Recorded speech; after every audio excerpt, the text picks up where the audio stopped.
అందరికీ నమస్కారం అండి. ముందుగా మన ఛానల్ కి సపోర్ట్ చేయండి. మనం చేస్తున్న వీడియోస్ కి మంచి లైక్స్ ఇవ్వడం మాత్రం మర్చిపోవద్దు. మీరిచ్చే లైక్స్ ద్వారానే మన వీడియోస్ మరింత మందికి చేరువ అవుతాయి కాబట్టి దయచేసి లైక్స్ ఇవ్వడం మాత్రము మర్చిపోవద్దని ప్రతి ఒక్కరిని కూడా సవినయంగా కోరుకుంటున్నాను.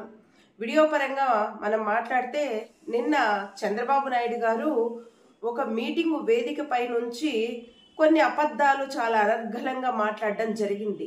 ఈరోజు మన ముఖ్యమంత్రి చంద్రబాబు నాయుడు గారు అబద్ధాలు ఆడడం ఏమన్నా కొత్త అంటే అస్సలు కాదు. కన్నార్పకుండా అనర్గళంగా అబద్ధాలు మాట్లాడే రాజకీయ నాయకుడు ఎవరైనా ఉన్నారు అంటే అది ఖచ్చితంగా మన నారా చంద్రబాబు నాయుడు గారు.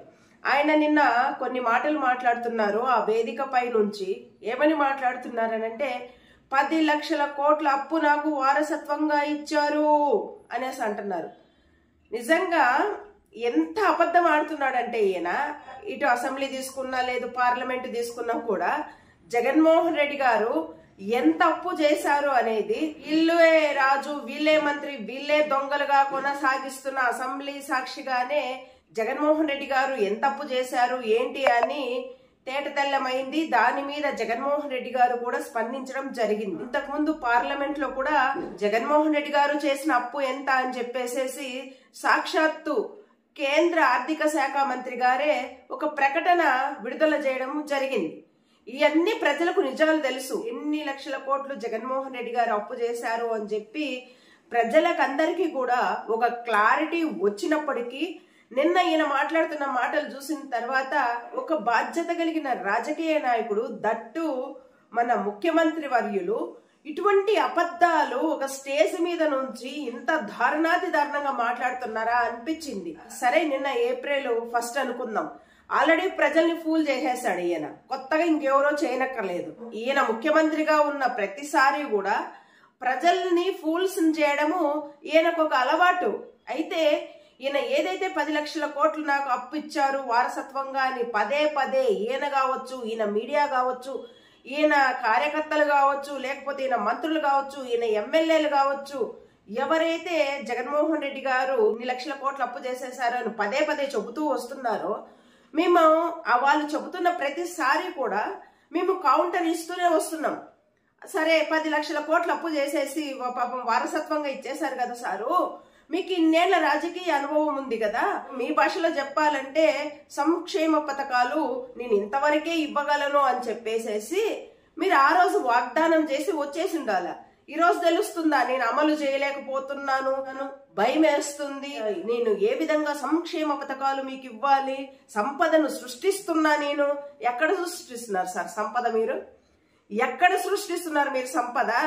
అంటే ఈ ప్రజలకు రావాల్సిన సంక్షేమ పథకాలన్నీ బంద్ చేసేసి కేంద్రం నుంచి అప్పులు తీసుకొచ్చుకొనేసి మునిగిపోతున్న అమరావతి నెత్తిన వేసేసేసి అక్కడ మీ వర్గానికి సంబంధించిన వాళ్ళు ఉన్నారు కాబట్టి అమరావతి డెవలప్మెంట్ అనేసి అంటున్నారే గాని పోనీ అమరావతి నుంచి ఏమైనా సంపద సృష్టించబడుతుందా అనంటే ఎక్కడా లేదు.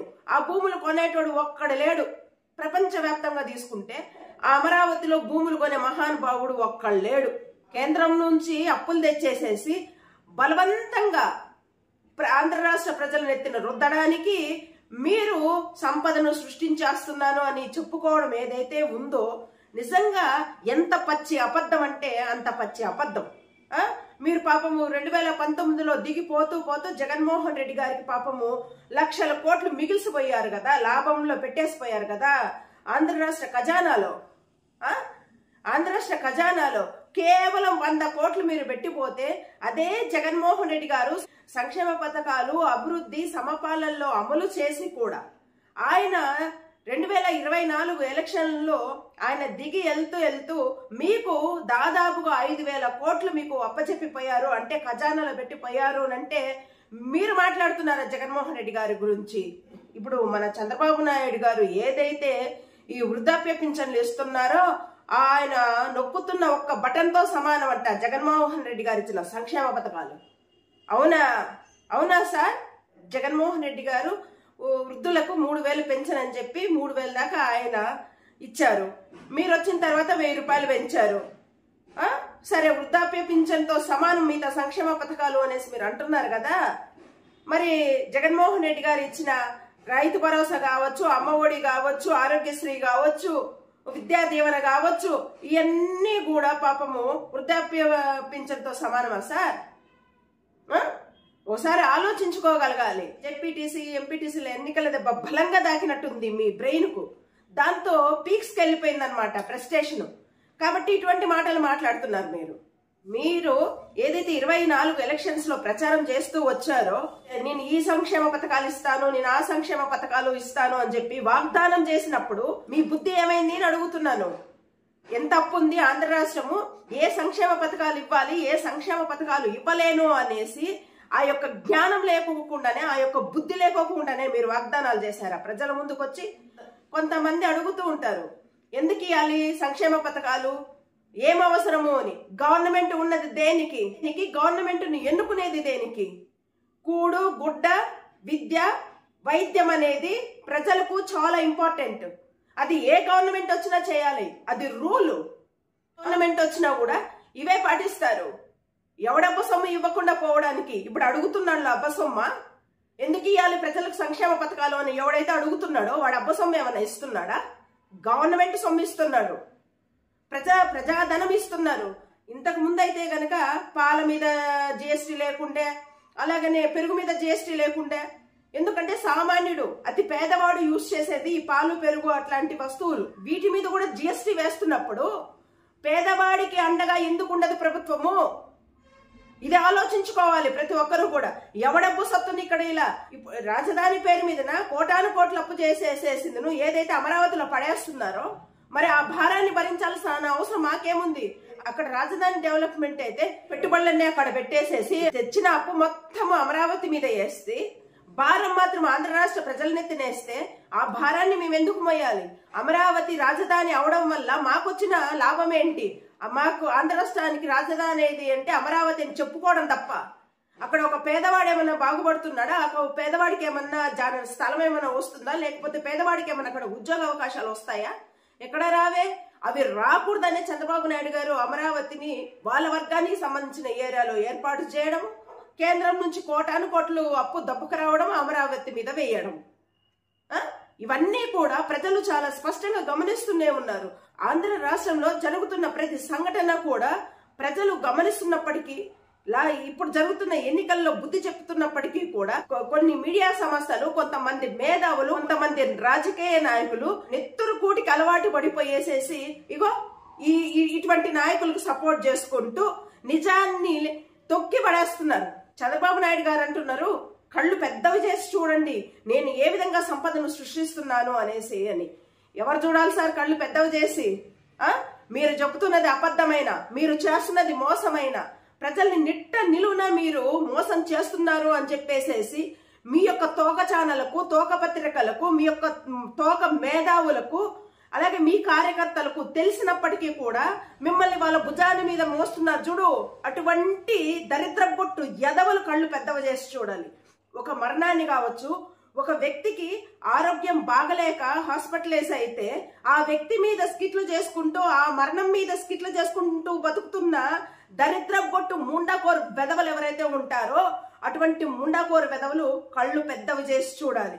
ఆంధ్ర రాష్ట్రంలో ఇంత నేరాలు జరుగుతున్నా, ఇన్ని ఘోరాలు జరుగుతున్నా, ఈ కూటమి ప్రభుత్వ పాలన వల్ల ఇంత నష్టపోతున్నప్పటికీ ప్రజలు కులాలని, మతాలని మీరు ఎన్ని అఘాయిత్యాలు చేసినా, ఎన్ని దుర్మార్గాలు చేసినా, ఎన్ని దోపిడీలు చేసినా అవి చూస్తూ కూడా కులం అంటూ, మతం అంటూ, వర్గం అంటూ, పార్టీ అంటూ మీకు ఓటేస్తున్నారు చూడండి సార్. ఆ ఓటర్లు కళ్ళు పెద్దవి చేసి చూడాలి. మాలాంటి వాళ్ళకి చెప్పకండి. మీరేంటో, మీ రాజకీయ జీవితం ఏంటో, మీ రాజకీయ ప్రయోజనాల కోసం మీరు ఎటువంటి అడ్డదారులు తొక్కగలరో, ఎంతటి అవినీతితో మీరు ఈ స్థాయికి ఎదిగారో తెలియంది కాదు. ప్రతి ఒక్కరికి తెలుసు ఆంధ్ర రాష్ట్రంలో. మీ కుమారుడి బయట ఒకటి చూసా, కొడాలి నాని గారిని ఉద్దేశిస్తూ, పెద్దిరెడ్డి రామచంద్రారెడ్డి గారిని ఉద్దేశిస్తూ, అర్థమైందా రాజా అనేసి రెడ్డి బుక్ చూస్తేనే పాపము కొడాలి నాని అన్నకి గుండె నొప్పి వచ్చేసిందంట. పెద్దిరెడ్డి రామచంద్రారెడ్డి గారు బాత్రూంలో కాలు జారి పడిపోయారంట. మరి ఇంతకుముందు అచ్చెన్నాయుడు ఏ బుక్ చూసి హాస్పిటలైజ్ అయినాడు, మళ్ళీ చంద్రబాబు నాయుడు గారు అరెస్ట్ అయింటే మరి ఏ బుక్ చూస్తే నాకు పళ్ళు నొప్పి ఉంది, నా హెల్త్ బాగాలేదు, నాకు బీపీలు ఉన్నాయి, షుగర్లు ఉన్నాయి అని చెప్పేసేసి కోర్టు దాకా వెళ్ళి బెయిల్ తెచ్చుకున్నారు. ఇటువంటివి చెప్పుకుంటూ పోతే చాలా ఉన్నాయి సార్ లోకేష్ గారు. అంతేకాకుండా మీ రెడ్ బుక్ రాజ్యాంగాన్ని మడత పెట్టేశారు జనాలు. మీరే ఎక్కడ పెట్టుకోవాలో ఆలోచించుకోండి. రీసెంట్ గా జరిగినాయి చూడండి ఎలక్షన్స్, జెడ్పీటీసీ ఎంపీటీసీ ఎలక్షన్స్.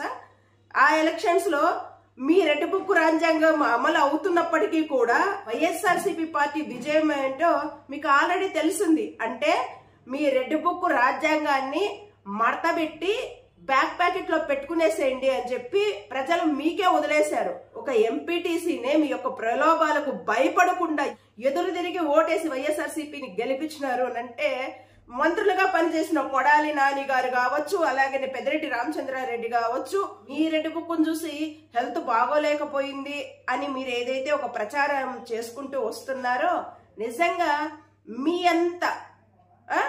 మీ అంత పొలకేసులు ఎవరు ఉండరు సార్. కొన్నిసార్లు మనకు అందని వస్తువులు ఏదైతే మనకు దూరంగా ఉంటాయో వాటిని ఇష్టపడతామో అవి చూసి ఒక ఆనందానికి లోనయ్యి ఒక తన్మయత్వం చెందుతూ ఉంటాం. ఆ విధంగా పెద్దిరెడ్డి రామచంద్రారెడ్డి గారిని చూసి, కొడాలి నాని అన్నను చూసి అటువంటి తన్మయత్వం చెంది ఇటువంటి మాటలు మాట్లాడుతున్నారు. ఒకసారి క్రాస్ చెక్ చేసుకోండి. ఒక ఎంపీటీసే మీ రెడ్ బుక్ కు భయపడలేదు అంటే మంత్రులు భయపడిపోయారంట, బాత్రూంలో కాలు జారి పడిపోయారంట. అంతటి ఆనందంలో బతికిపోతున్నారు. మరి ఏం చేయాలి? అటువంటి ఒక పైశాచికత్వంలో బతికిపోతున్నారు. మరి ఏం చేయాలి? కాబట్టి కాలం ఎప్పుడు ఒకే విధంగా ఉండదు లోకేష్ గారు. అర్థమవుతుందా? మనమేంటి, మన రాజకీయ విలువలేంటి, మన మాట విలువలేంటి, మనం ఏ విధంగా రాజకీయాల్లోకి వచ్చాము. మరి ఇంత రెడ్ బుక్ రాజ్యాంగం అమలు చేస్తున్నప్పటికీ కూడా మడిసి బ్యాక్ ప్యాకెట్ లో పెట్టుకోండి అని చెప్పి ప్రజలు మన వైపు ఎందుకు చూపిస్తున్నారు? వీటి మీదంతా పునరాలోచన చేసుకోండి ఒకసారి.